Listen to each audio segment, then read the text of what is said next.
And we're live. Hey guys, welcome back to Critical African Thinkers. As you know, this is the place where we examine everything under the microscope of logic to ascertain what is most factual and logically consistent. So we know what time it is. It is time of war. We know what's been happening over the past 24 hours. That the US, the terrorist state of Israel and the US launched an attack, an unprovoked attack against Iran while they're having negotiation talks with Iran. And this is not the first time they've done this. You're having, how sleazy do you have to be? That when you're having a negotiation with someone, when the person is more relaxed, when the person has their guards down, that's when you launch an attack. There is no integrity, no morality, nothing about the US and Israel. There is no integrity or morality in these two regimes. Launching an attack against a country who has not attacked you in any manner whatsoever. Every attack that Iran has attacked Israel is a retaliation to what Israel has done to Iran. Anyway, before I get into that, there are reports, which is sort of maybe 90% confirmed, that the US and Israel has murdered the Iranian supreme leader, Ayatollah Ali Khamenei. He's been murdered, right? And for the Iranian people, this might be a sad thing for them. For some, it might not be a sad thing for them, depending on how they see the Ayatollah Khamenei.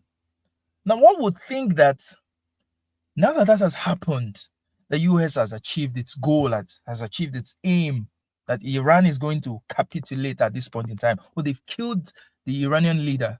They've killed an 86-year-old man, someone who's already close to the grave to begin with. They've killed that man. Now they've achieved their goal. Iran is just going to capitulate.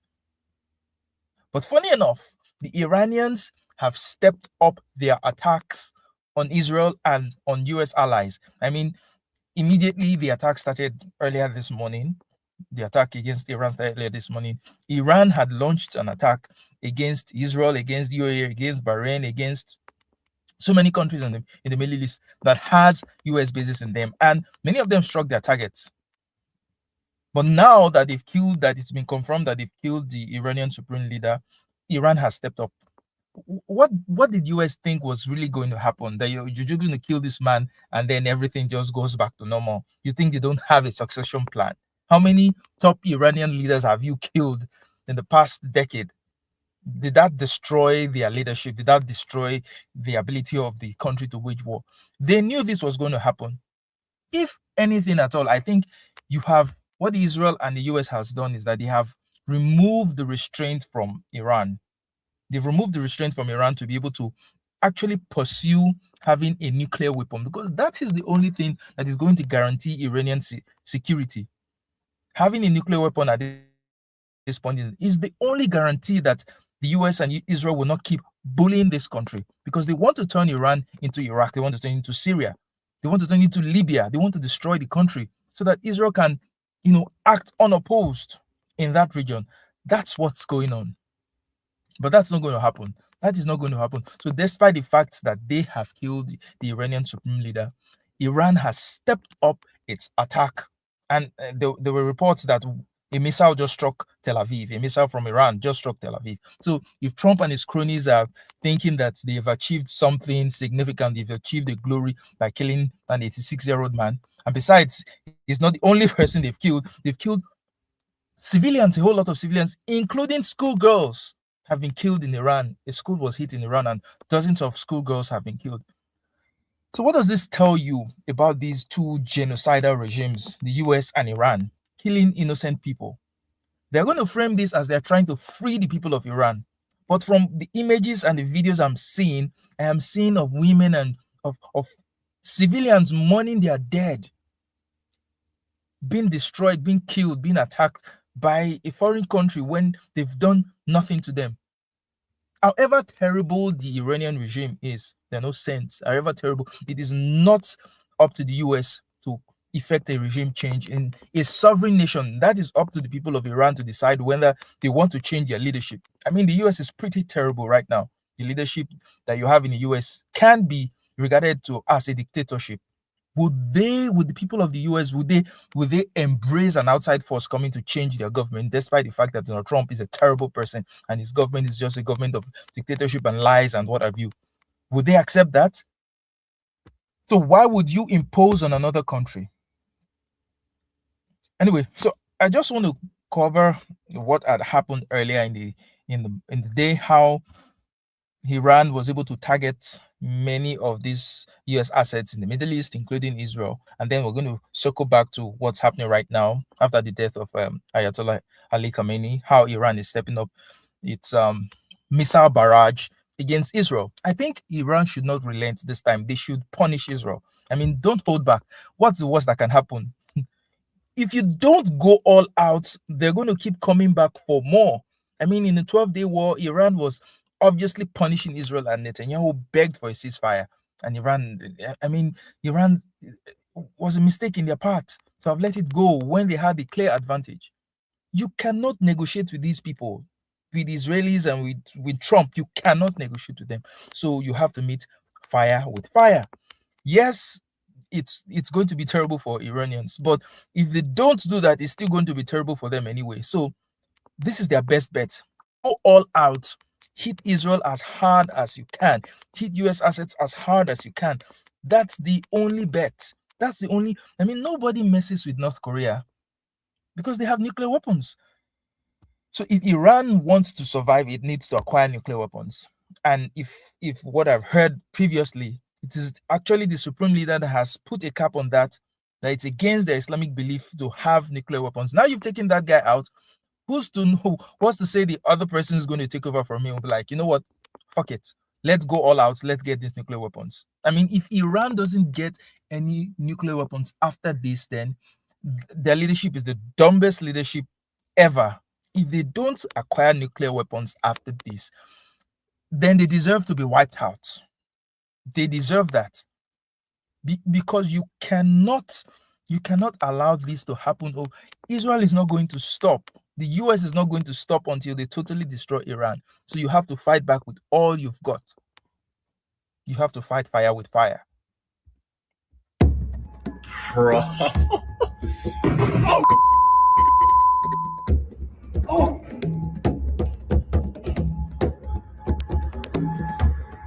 Oh. Oh. The Iranian military launched a counter-assault after Israel carried out what it called preemptive bombings on the Islamic Republic. Iran has struck Gulf states hosting U.S. military bases. You can see how they use deceptive language.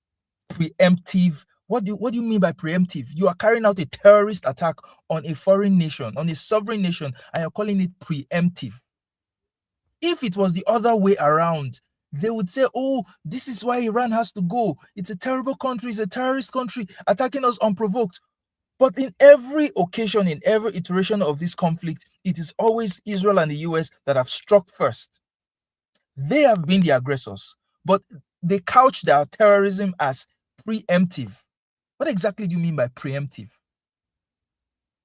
And this is how Israel has always operated. You strike someone because you think he might strike you in the future. I mean, how does that? Can you just walk up to someone in the street and punch them because you feel that they might punch you maybe 2 weeks from now? Is a judge going to take that as a reasonable defense? But that's essentially what Israel and the US they're doing. Preemptive. In the region, multiple explosions were reportedly heard in key cities of UAE, Qatar, Jordan, and Saudi Arabia. According to the Fars news agency, Iran has confirmed targeting Al Udeid Air Base in Qatar, Al Salem Air Base in Kuwait, Al Dhafra Air Base in the UAE, and one more base in Bahrain. According to AFP, Abu Dhabi and Doha reported blasts hours after Israel and the US conducted joint attacks on Iran. This AI tool will create a stunning ebook direct from your content, whether it's a Microsoft Word document or a Google. In Abu Dhabi, at least one person was killed after several missiles launched from Iran were intercepted, according to Al Jazeera, the country's state news agency. 5 witnesses, including 2 Reuters correspondents, said that they heard 5 booms in rapid succession that caused windows in a house near Abu Dhabi's Corniche to vibrate. Other witnesses in the Al Dhafra and Bateen areas heard loud booms as well. The back-to-back missile attacks prompted the UAE to issue a warning. Amid the escalation, the UAE also closed its airspace. The Emirati Defense Ministry has confirmed in a statement. You can see how Iran is responding. But let me just take us to how, what's been happening in Iran, to just show you the level of destruction that the US is meting on Iran in terms of innocent people being killed. Innocent people being killed. I think we have it somewhere here. Okay, I don't think it's this video. Anyway, so let me just quickly pivot to what's currently happening. I think the Midas Touch is covering something like that of Iran hitting Tel Aviv. Yep. Hitting Tel Aviv. Yeah. This is it. Midas Touch. Yeah.